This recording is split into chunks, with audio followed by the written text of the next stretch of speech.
Assalamualaikum warahmatullahi wabarakatuh. Perkenalkan, saya Yulian Rasana. Saya mahasiswa Magister Manajemen Fakultas Ekonomi Universitas Islam Sultan Agung Semarang. Jadi saya di sini akan sedikit menjelaskan tentang trends in the digital workplace, di mana pembahasan ini adalah pembahasan yang sedang tren dalam dunia bisnis saat ini, yaitu bisnis dalam era digital atau era 4.0 yang didominasi dan diperani oleh generasi milenial. Mari kita lihat sedikit penjelasan yang akan saya jelaskan tentang trends in the digital workplace.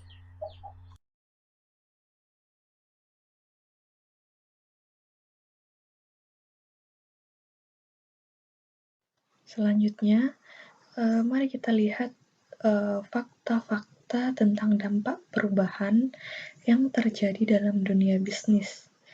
Nah, kita bisa lihat di dunia bisnis yang sifatnya global yang bisa kita perhatikan, yaitu yang pertama, 52% dari 1.100 CXOs mengatakan bisnis mereka tidak akan ada dalam bentuk saat ini dalam waktu 5 tahun. Jadi, mereka sudah memprediksi bahwasanya bisnisnya tidak akan ada lagi, tidak akan berdiri lagi dalam waktu 5 tahun mendatang, karena 5 tahun mendatang bisnis yang digunakan adalah bisnis bersifat digital. Seperti itu. Kemudian fakta yang kedua, dalam 15 tahun terakhir, 52% dari 500 perusahaan Fortune telah menghilang. 40% dari 500 perusahaan saat ini di S&P tidak akan ada lagi dalam 10 tahun. Ini sama seperti yang di CXOs, bahwasannya bisnis akan menghilang dalam beberapa tahun mendatang. Kemudian fakta kebenaran yang ketiga yaitu 61 karyawan percaya bahwa TI tidak efektif dalam membantu mereka menjadi produktif. Kenapa? Karyawan mengatakan seperti itu karena karyawan di sini merupakan generasi X atau generasi terdahulu yang menggunakan teknologi informasi itu masih kurang atau masih belum memahami secara efektif fungsi-fungsinya. Dan karyawan-karyawan di sini adalah karyawan yang akan pensiun beberapa tahun lagi. Seperti itu. Kemudian fakta kebenaran yang ketiga adalah 87% karyawan di seluruh dunia dilepaskan, tetapi perusahaan dengan tenaga kerja yang sangat aktif mengungguli rekan-rekan mereka 157%. Nah, di sini adalah sebagian besar karyawan yang tidak efektif tadi akan dilepaskan oleh perusahaan. Kemudian ada beberapa karyawan yang masih produktif dan karyawan tersebut akan menjadi karyawan yang unggul dalam perusahaan seperti itu. Kemudian fakta selanjutnya yaitu pada tahun 1955 harapan hidup rata-rata sebuah perusahaan adalah 75 tahun. Kemudian pada tahun 2015 turun menjadi 15 tahun. Kenapa seperti itu? Karena pada tahun 2000-an sudah mulai nampak dampak-dampak perubahan dan dampak-dampak dari digital yang tercipta di global ini atau di dunia. Kemudian fakta selanjutnya tentang dampak perubahan adalah 22% dari tenaga kerja terampil saat ini akan pensiun dalam 5 tahun ke depan. Tetapi 50% dari milenium berharap untuk berganti pekerjaan dalam 12 bulan ke depan. Kenapa seperti itu? Karena generasi milenial dengan generasi sebelumnya akan pensiun mempunyai pola pikir yang sangat berbeda atau mempunyai nilai-nilai dalam pekerjaan itu sangat berbeda. Tujuan-tujuan dalam bekerja itu sangat berbeda. Oleh karena itu, dari tenaga kerja yang akan pensiun atau di sini adalah generasi X, berbeda pemikirannya dengan generasi milenial yang saat ini berumur antara 18 sampai 35 tahun. Seperti itu. Selanjutnya, kita perhatikan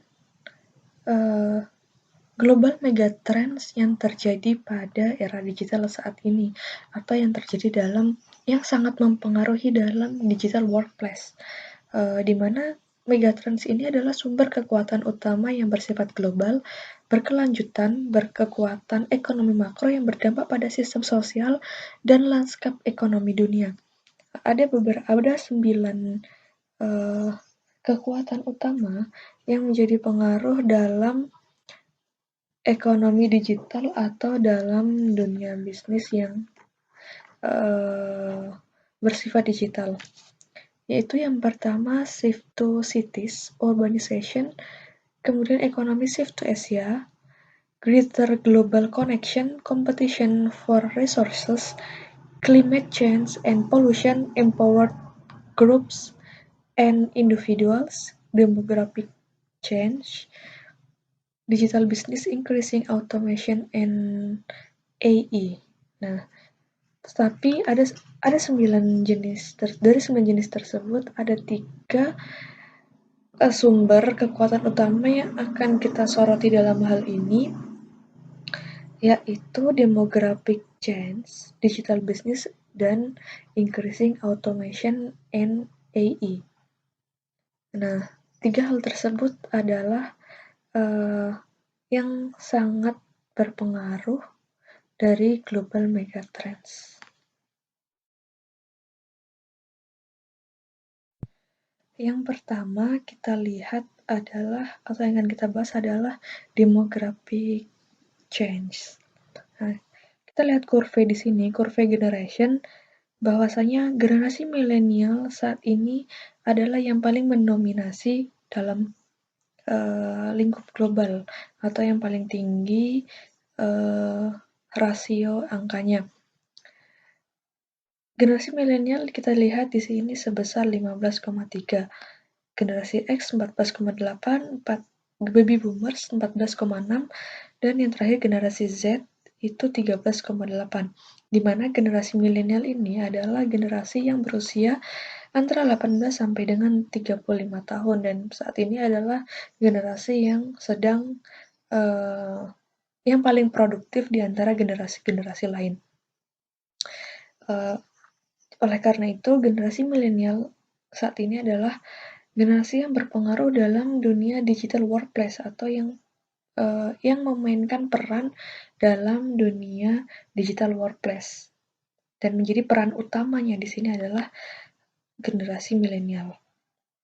Kita bisa lihat bahwa di UK atau di Inggris, generasi milenial melihat perusahaan atau calon atasan mereka, dan mereka berpikir apakah yang dianggap penting dalam melihat perusahaan atau calon anggota mereka, di mana ada 6 poin yang menjadi penting atau menjadi potensial dalam mereka memilih perusahaan atau memilih bekerja, yaitu yang pertama company ethics, kemudian freedom, kebebasan. Jadi generasi milenial adalah generasi yang menyukai kebebasan dalam bekerja, have fun atau bersenang-senang, tidak suka dikekang, kemudian autonomi, environmental impact, dampak lingkungannya bagaimana, apakah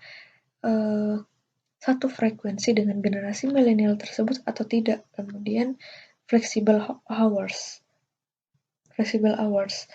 di mana generasi milenial ini sangat menyukai waktu-waktu yang fleksibel atau jam yang fleksibel. Jadi mereka tidak suka ditekan dan juga tidak suka mempunyai jam kerja yang monoton seperti itu.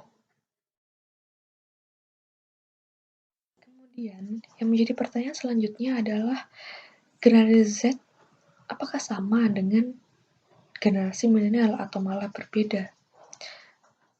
Dan kita ketahui bersama bahwasanya generasi Z adalah generasi yang lahir dan saat ini berumur mulai dari 0 sampai dengan 17 tahun. Dan juga generasi Z adalah generasi yang era sepenuhnya merupakan generasi post-digital pertama, dan seluruh aktivitasnya merupakan dampak dari digital. Nah, mari kita lihat apa saja yang menjadi ciri-ciri atau menjadi sifat perilaku dari generasi Z. Itu yang pertama adalah self-educated, kemudian green, kemudian kolaboratif, kemudian sharers, kemudian sosial, dan yang terakhir adalah visual. Dan terdapat survei bahwasannya 50% dari generasi Z tidak bisa hidup tanpa YouTube. Jadi 50%-nya generasi milenial menggunakan YouTube, kemudian 15% dari generasi Z menggunakan Snapchat, kemudian 9% generasi Z menggunakan Facebook, dan 9% menggunakan Instagram, dan 6%-nya menggunakan Twitter. Jadi seluruh kehidupan generasi Z adalah menggunakan digital atau hidup dengan digital, seperti itu.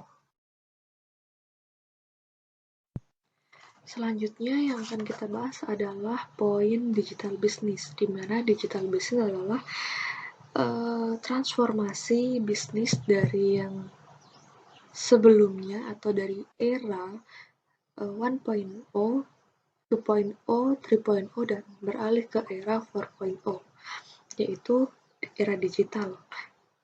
Dan saat ini bisnis-bisnis yang ada di dunia sudah beralih kepada digital business ataupun startup, biasa dibilang startup. Pada penelitian di Inggris pada tahun 2016 tentang digital transformation dengan 1.000 responden, 500 lebih karyawan pada organisasi dan juga senior ataupun middle management. Dengan beberapa pertanyaan, yaitu yang pertama, berapa tahun lagi model bisnis saat ini bisa berjalan? Dan pada survei tersebut mendapatkan jawaban yang paling banyak adalah 2-5 tahun bisnis saat ini bisa berjalan.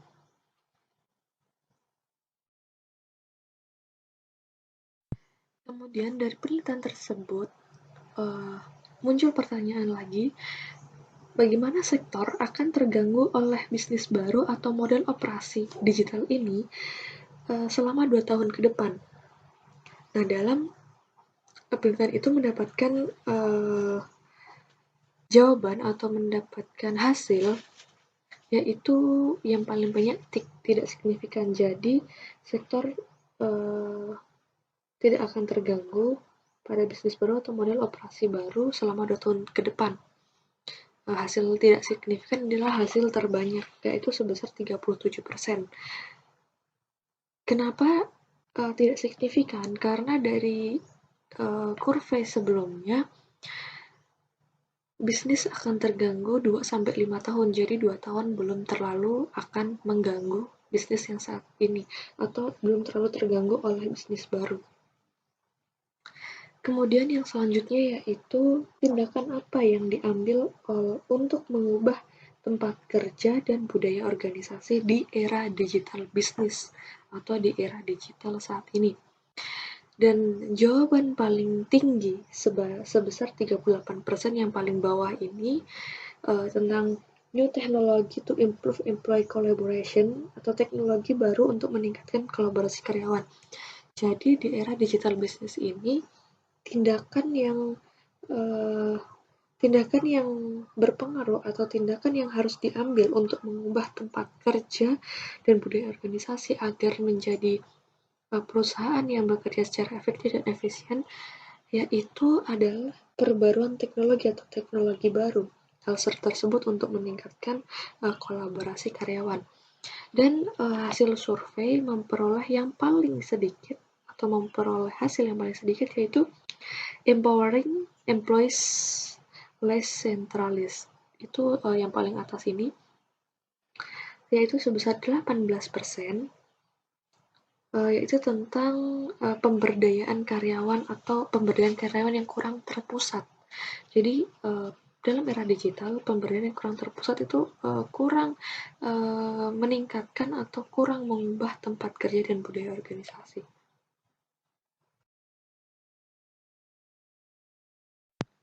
Poin ketiga dari trend in the digital workplace yaitu tentang increasing Automation and AI, di mana peningkatan dari otomatisasi informasi itu dampak otomatisasinya kepada perusahaan atau kepada workplace ataupun bisnis, yaitu yang paling tinggi adalah dampak terhadap telemarketers, di mana hasil tersebut memperoleh 0,99 terpengaruh sebesar 0,99, dan yang paling sedikit terdampak itu tentang social workers, di mana social workers ini hanya terdampak kurang dari 0,01%. Selanjutnya, kita bisa lihat dari Increasing Automation and AI, apakah robot dan komputer melakukan banyak pekerjaan yang saat ini dilakukan manusia dalam 50 tahun ke depan. Artinya apa? Pertanyaan ini menjelaskan bahwa komputer ataupun robot akan menggantikan pekerjaan manusia saat ini. Seperti itu. Bisa kita lihat pada gambar. Jadi 15% pasti robot akan menggantikan pekerjaan manusia pada 50 tahun mendatang. Kemudian 50% mungkin robot akan menggantikan pekerjaan manusia pada 50 tahun mendatang. Kemudian 25% tidak mungkin robot akan menggantikan pekerjaan manusia di 50 tahun mendatang. Dan 7% tidak pasti robot akan menggantikan pekerjaan manusia 50 tahun mendatang. Tetapi pada era digital saat ini, hasil tersebut berubah menjadi 36% pasti robot akan menggantikan pekerjaan manusia. Dan 44% mungkin robot akan menggantikan pekerjaan manusia di 50 tahun mendatang. Dan 12% tidak mungkin robot akan menggantikan pekerjaan manusia, dan 6% tidak pasti robot akan menggantikan pekerjaan manusia di 50 tahun mendatang. Dari gambar ini terdapat perubahan bahwa sebelumnya 65% pasti dan mungkin robot akan menggantikan pekerjaan manusia di 50 tahun mendatang, dan 35% tidak mungkin dan tidak pasti akan digantikan oleh robot pada 50 tahun mendatang. Tetapi hal tersebut sudah berubah menjadi 80% robot akan menggantikan pekerjaan manusia di 50 tahun mendatang, dan hanya 18% tidak mungkin dan tidak pasti robot akan menggantikan pekerjaan manusia di 50 tahun mendatang. Artinya apa? Bahwasanya era digital saat ini akan mempengaruhi dan akan terus berkembang pesat akan berkembang pesat mempengaruhi dunia saat ini. Dengan demikian, era digital saat ini atau era 4.0 sangat berpengaruh pada dunia perusahaan atau dunia bisnis, di mana semua kegiatan bisnis dilakukan secara digital ataupun teknologi. Beberapa dampaknya bisa bertambah ataupun berkurang, di mana diantaranya adalah sebagian besar pekerjaan akan berubah, lebih banyak orang akan bekerja dengan teknologi. Kemudian pekerjaan kognitif non-rutin juga adalah tempat manusia yang unggul, di mana manusia-manusia di era teknologi saat ini yang notabene adalah milenial memiliki keinginan bahwa bekerja tidak rutin atau bekerja dengan jam fleksibel atau waktu fleksibel menjadikan dirinya menjadi generasi yang unggul. Oleh karena itu, generasi milenial atau saat ini kita dituntut untuk critical thinking atau berpikir kritis. Kemudian kita juga dituntut untuk kreatif atau creative thinking, kemudian adaptability, adaptasi terhadap teknologi maupun sosial, dan social intelligence empati, dan juga growth mindset. Kita harus menumbuhkan pikiran-pikiran kita atau mindset kita dikembangkan sedemikian rupa untuk menjadi manusia yang unggul di era teknologi seperti sekarang ini. Dengan demikian, kita bisa ambil sebuah sedikit kesimpulan bahwasanya organisasi diperluas untuk mengembangkan atau mempertahankan bisnis atau perusahaan tersebut. Di antaranya adalah beralih dari pekerjaan ke pekerjaan berbasis proyek, jadi tidak monoton. Kemudian kita melihat the platform ekonominya. Kita lihat platform ekonomi, kemudian shift from companies to ecosystem, beralih dari perusahaan ke ekosistem. Dan yang terakhir, shift to an extended workforce, beralih ke tenaga kerja yang diperluas. Menurut Mike Excel, organisasi yang sukses akan memberdayakan dan memungkinkan orang-orang dari segala usia untuk melakukan pekerjaan terbaik mereka, dan akan menyadari bahwa tenaga kerja manusia mereka akan semakin menjadi pembeda utama mereka. Dan yang terakhir, mari kita lihat adalah sebuah solusi untuk modern tools, platform, dan service untuk menghadapi era digital workplace ini, atau di angkatan kerja milenial ini menggunakan apa?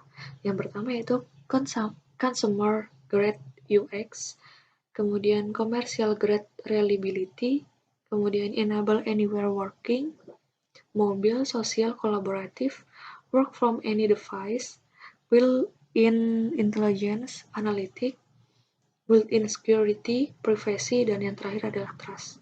Nah, dari demikian modern tools, platform, dan service, maka akan memudahkan atau mempertahankan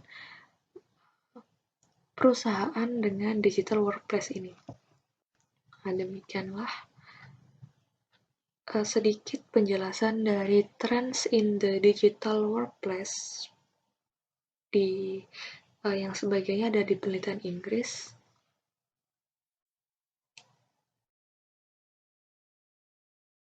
Demikianlah penjelasan singkat dari saya, semoga dapat bermanfaat. Assalamualaikum warahmatullahi wabarakatuh.